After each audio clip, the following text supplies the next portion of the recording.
Black History Month is here, and today, I want to talk about black films.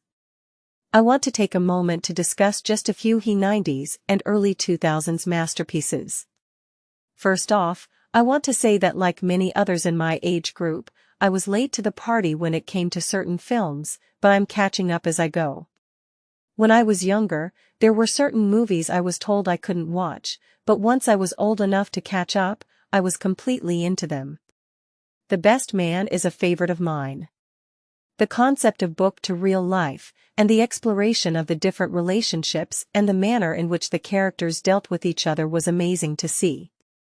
Seeing the different dynamics and personalities that were 100% identifiable was something that was needed.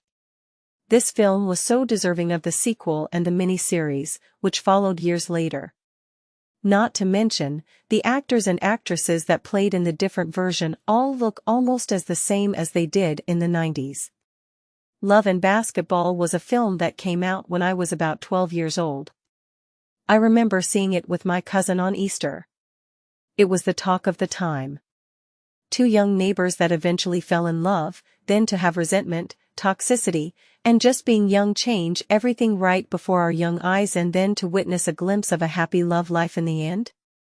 It was a true drama that kept us the entire time, making us see it as a real love story. Sometimes love is complicated.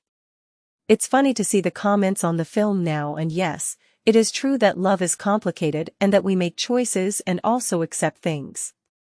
That we overextend ourselves to people and situations that may not necessarily be deserving. I also think that it's someone's story that needed to be told. Don't Be a Menace to South Central While Drinking Your Juice in the Hood is another film that I would like to mention.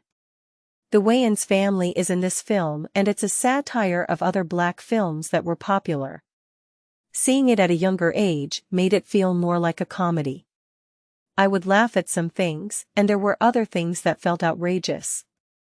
I had no idea what the film was in reference to, but as I got older, I understood more of what it was. I also understood the references.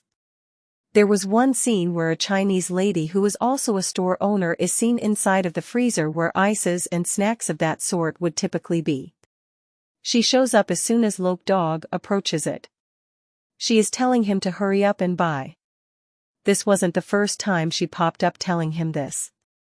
It's the idea of being criminalized with no reason, and it references a scene in Menace to Society. It's something that a lot of black people could relate to. Although some instances in the film allowed for some humor, there were pieces that we couldn't deny. There were moments that we could relate to, moments that we would and may still see in our everyday lives. There were definitely some outrageous things taking place in the film, but those same things were actually happening. There are so many different stories and films to explore.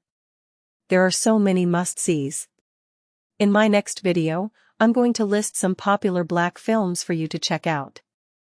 Stay tuned.